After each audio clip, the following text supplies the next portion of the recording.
wanted to kind of shed some light on the overview of what infrastructure really is and what kind of why this is of matter.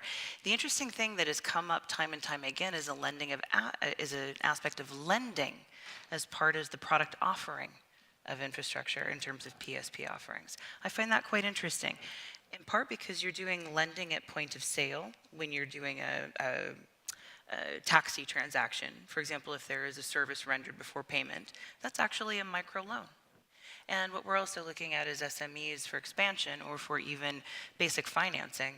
We're sort of replacing invoice financing with card potential settlement financing instead in that very moment. And that becomes an aspect of the product. The other thing that is quite interesting is we're talking about cards still, and yet mobile is starting to dominate. And even in the largest market in the world, in China, we're looking at a 75% basis for mobile. And yet Europe is still quite tied to a card. And let's not even address what North America looks like, because that's just shambolic. I can say that as a pseudo-North American. So it's interesting because culture also plays a part in ecosystem. We have product in ecosystem, which I think is interesting. We have process, we have culture, and then we have this underlying notion of security and trusting that the transaction is actually, the data around it is kept constrained only to the parties that need to see it, and also that we can trust that the transaction will actually go through. So I wanted to set that as a stage in terms of infrastructure. And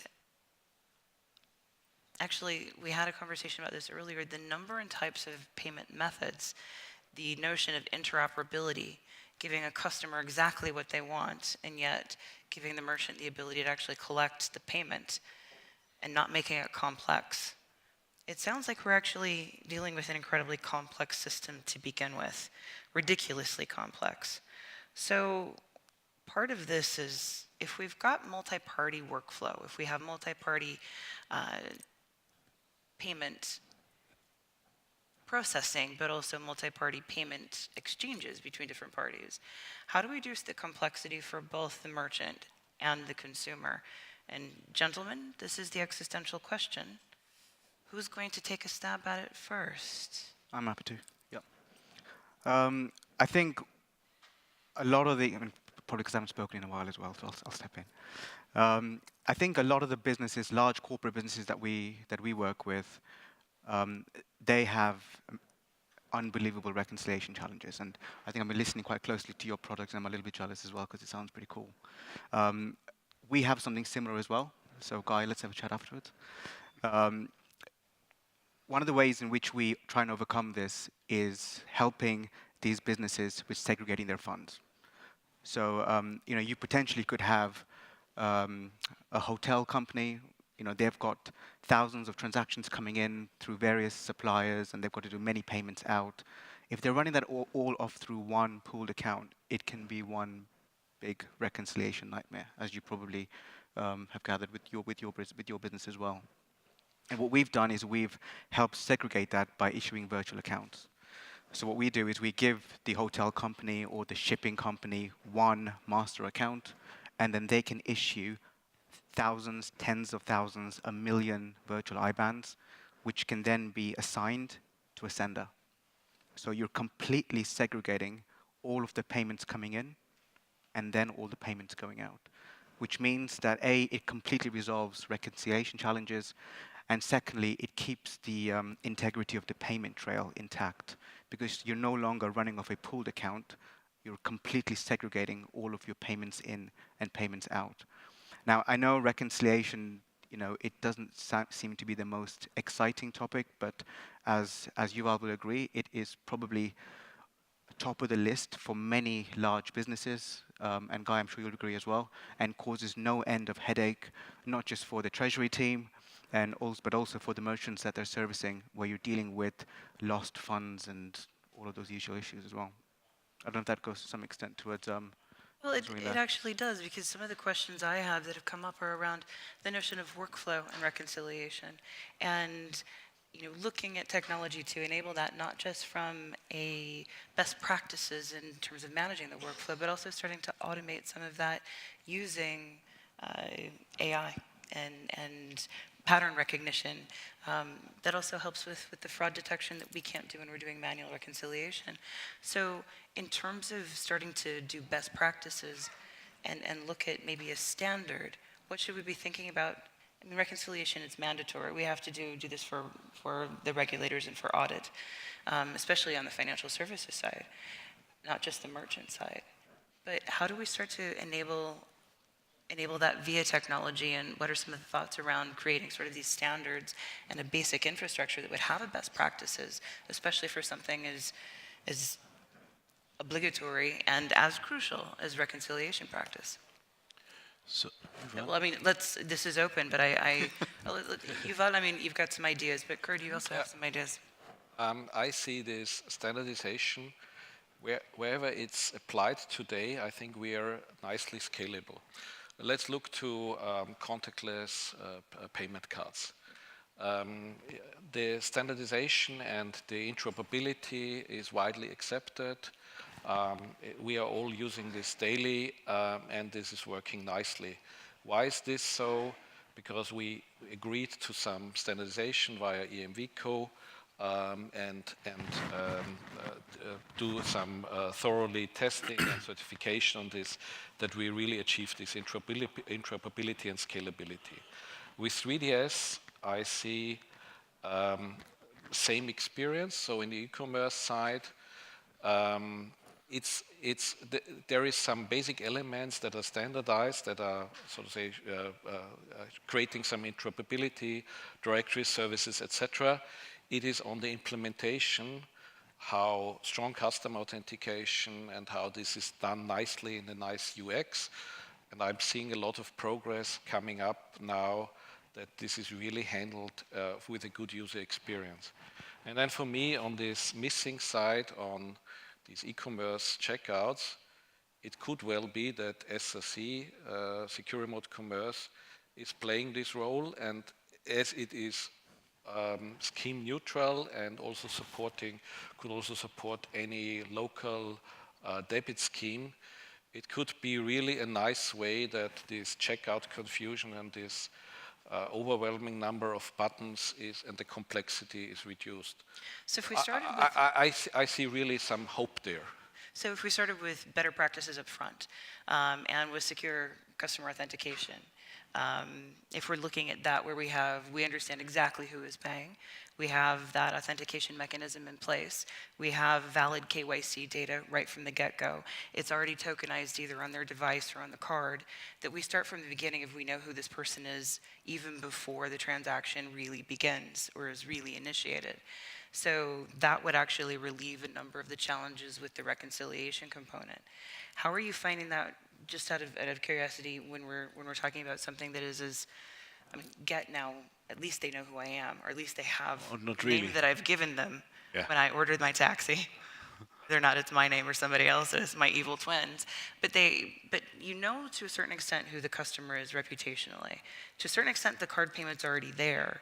How else do we start to reduce some of the challenges that come with reconciling that transaction, especially around a fraudulent or lack of funds or managing to make the company whole? So I have his digital presence or fingerprint. It doesn't mean that I have anything concrete on him. I don't know. I don't do the typical KYC that a financial institution will do. You simply want to get a taxi. Let's put it for you. Don't need, I don't need the DNA to do that. And the fact that you add the card in advance and tokenize it and stuff like that doesn't change the issues, because I still don't know how much to charge him until he finishes ride. And if you and I are in a taxi and the charge will be £10, we decide to split the amount between us, then all of a sudden I have two payments for the same ride.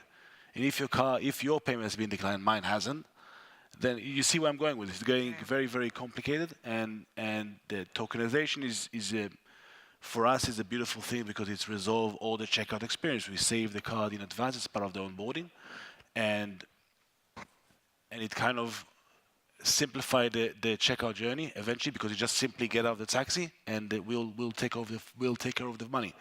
It doesn't resolve the issues of sometimes you don't have enough money in your account, or your issuer decline your transaction or stuff like that. So it doesn't really minimize our risk.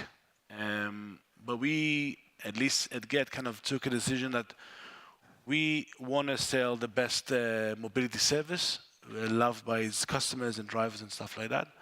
We know we're not a payments company. We're not a finance institution or token or a scheme. We don't aspire to be.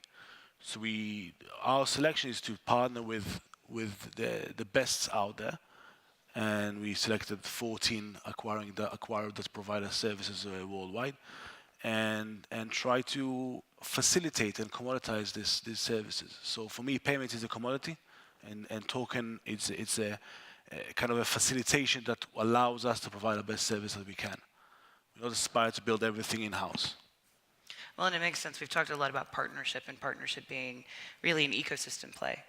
And Markus, when you were kind of walking us through sort of the Chinese case study in terms of ecosystem, for the European market, I don't, and I think we came to a similar, although slightly nuanced differently, conclusion that cultural relativity actually matters. And yet there has to be a shift and a move towards this mobile technology first rather than card payment. But when we're talking about setting up an ecosystem of our own partnerships as a merchant, or as anybody who is touching part of the payments process, what are some of the things that we should be thinking about in terms of partnership and collaboration, standards, technology, best of breed, best of business model? Because my hypothesis is the technology is fairly ubiquitous, and there's no competitive advantage to having something that is tech first driven, be it from the encryption perspective, unless you're talking about something around zero knowledge proof versus homomorphic encryption, which is a different conversation. Kurt, I look to you on this. Or using AI in a particular manner. It's how you use the technology that matters most. So if we're talking about very little difference between the actual tech and it comes down to business model, what are some of the business model questions in terms of ecosystem and partner that we should be thinking about? And Markus, I'm going to turn to you for that. Well, I think if we are looking at the ecosystem that we are having right now, we still have a lot that is just due to the legacy. So the processes and the business has been set up, I don't know, 30 years ago or something like that. And the very model hasn't really evolved. We have found new ways, and we've made it more secure and more convenient. But I think you've shown in your presentation pretty well how much it takes in the meantime to keep these processes running and to keep them running smoothly and securely. Because we have now, I think you had identified 8 or 9 different players, right, for the checkout process in order to make it safe. At least. Exactly. So to me, that is completely mind-blowing. I mean, we have one customer, we have one merchant, and we need 9 people in between to make sure that he's paying and that he knows, okay, I'm getting my goods and I'm getting my money. So I think this really is the biggest challenge that we are facing, and my concern is that with the changes that we have in the legislation that are also being discussed here at length, that there might be new players who are finding easier answers because they don't really have to worry about, oh yeah, does everything have to be at the end of the day ISO 8583 based or something like that. And if they swoop in and if they just manage to say, okay, we can do it with 2 or 3 players, that has a lot of impact on the revenue chain, even if they are having cheaper prices, right? So I think that is the biggest challenge that we are facing here, that we really have to constantly consider why are we hanging the processes? Why is the payment process looking the way it does? And is there an alternative? And especially with the new rise of technology, what can we simplify there? Because I feel that complex processes are not really sustainable in the long run. And therein lies one of the premise is that because of tokenization and the rationalization of that there are a number of different intermediaries that are being disintermediated and removed from the system, and moving 4 out of the 9 parties, so to speak. And actually that leads us to one of the questions that has come up in terms of, are you starting to look at tokenization from from the UnionPay perspective of cutting out some of those players as well to help rationalize the cost? And also, you mentioned very specifically the revenue structure on those fees for touching that payment at each and every step. Can we actually find new margins in payments using tokenization and new business models. And yeah, I think. Yeah, that's exactly the point, right? So where do we find the margins that somebody has to pay at the end of the day? Yeah, well, Yuval, you were looking like you had a response. I think that I've seen some of the question, and I think that there is no simple answer to all of those. I don't think that there is a specific number of payment options that we should be using, or a specific way of simplifying all the payment flow. It's very much depending on the business case of the merchant, and I think that eventually going global basically opens up more challenges. If it's risk management, if it's reconciliation management, if it's payment methods, if it's localization of currencies, of banking system, and eventually I think that the payment partner, banking partner of your choice needs to listen to your needs, needs to find the proper answers. The technology, to my understanding, is already there. All we need is to adjust it, and always allows the A/B testing for any merchant in order to make sure that he can simplify the process based on his own business needs and not necessarily based on concepts that are global. I find that quite interesting because I would argue that there is a need for simplification on the finance side for certain. And when you can do instant real-time payments with near instant reconciliation and settlement and cut out a number of different parties that have to touch that payment, that provides incredible operational efficiencies on the FS side, as well as time to access to funds for the merchant. And isn't that rationalization actually a business driver and a business case in and of itself? And because we can do it via technology, is there not an argument for that simplification in the infrastructure itself? Yes. Take it away. Stunned you with my answer. Take it away. Yeah, there is. We are the banking world right now. Everyone is reliant on these rails. There's lots of cool innovation going on around trying to bypass these rails, but the reality is majority of the transactions globally run through bank rails. And like my COO reminds me on a frequent basis, the correspondent bank network is like the wild, wild west. You try and send a transaction to Australia, and it ends up in South Africa. And that seems to be a frequent issue that many providers are facing when they're making payments to merchants and when merchants are trying to make global payments. So there needs to be a lot of innovation and a lot of development that needs to take place in that space. And a lot of the technology that you're working on, that you're developing, marrying that with the banking infrastructure is where we need to be. And that is utopia. Yes, in summary, that is absolutely needed. Now, what are we doing about it? All our clients need to make global payments. They need to get payments faster, cheaper, and more efficient to the end beneficiary. So we are trying to access local clearing systems. We still believe in the bank rails. That's the most used way of sending money around the world. If we can access local clearing, then we can fundamentally provide instant settlement. And this is utopia. This is what we want to get to. Marry that with the technology and all the innovation happening in this space. Hopefully that means everyone is happier when it comes to global payments. I think, though, a lot of it depends on what type of option you use. When there are a very few number of card schemes, it's easier relatively to control compared to dealing directly with the various issuers or bank institutions worldwide. So if it's just kind of the top 5, 6 card schemes out there, then number of options very limited, right? You can design the right page that allows to accommodate everything. The other options will go based on your localization. If you're coming from China and you're used to WeChat Pay or Alipay or whatever, then we'll add that alongside the other Chinese pay methods, and so on and so forth. So there's a lot of ways with existing technology you can do to optimize the journey. True, it doesn't solve the entire problem of the banking system, but for me as a merchant, I get my money. Again, I'm a fairly big merchant, so I get money T+1. I think the impact of the settlement will more impact the SMEs, which they need funding to grow, as you said in your presentation. So this actually is quite interesting. And there was a previous question, if we go back down, around the saturated market for PSP and what they need to bring to be a competitive advantage. And we were talking about, in the long run, the best the most adopted, the easiest, or rise to the top of the tier, and the market itself starts to weed things out. But I think that's actually quite interesting when we have a market player like Alibaba actually getting a European headquarter in Luxembourg, and the license to operate was just issued a couple of months ago. And that particular business schema is coming to Europe very quickly, and they have guns blazing. So we've got a massive wave of different coming into the market. How do we start to reconcile those when simplification actually would make sense, but we're having interesting new players and a multitude of players and some very persuasive and influential players now coming into the market?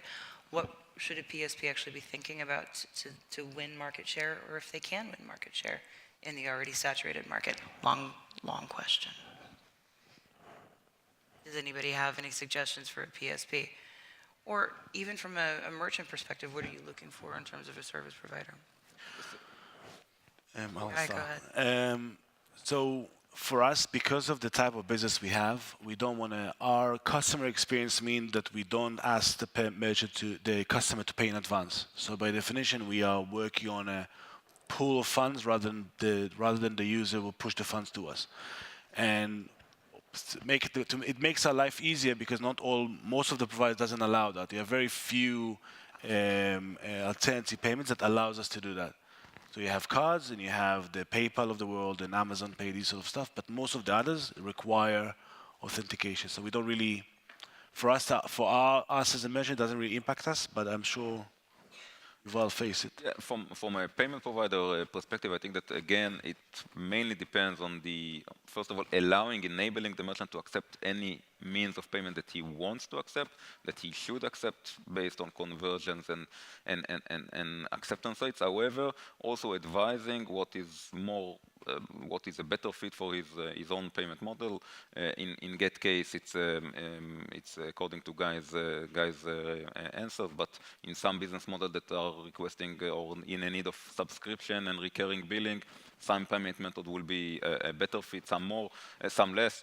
I think that in a point of sale, especially now when we see all the Chinese tourists coming into Europe, then opening up the market into WeChat, Alipay, on top of China UnionPay as well, allowing all of those varieties of payments. Payment providers should be capable of covering all of those payment methods as long as it supports the business model of the merchant. So we have a few minutes left. What is coming up for me is it's culturally relative, depending on the market and depending on the merchant, and that customization is an option, even though standardization and rationalization would make sense from a scalability perspective. But Kurt, there was one question that you were burning to answer, and I believe it's I would like right to at the answer top some of that. these questions here. Yeah. Now, I want to also remind people, you have the right to find each of these gentlemen to ask them very specific questions after this. There is a lunch break. I'm sure they're not hungry at all right now. So if you need to ask them personally face to face, they're sticking around for at least 60 seconds before they leave the stage. Find them and get them. Kurt, one more question. I'll be quick, the long answer in the break. The first question was to how many cards should be displayed in checkout. Preferably one, the last one that you have used, and if you want to have an alternative, you have a drop-down menu and we'll see your other cards. So checkout should be rather nice and smooth. Also that I want to remind you that checkout is not only a matter of checkout on the screen. Imagine you're doing this with Alexa or with some other voice control. IoT. And this is, I think, an important option. Secure Remote Commerce is also tackling this.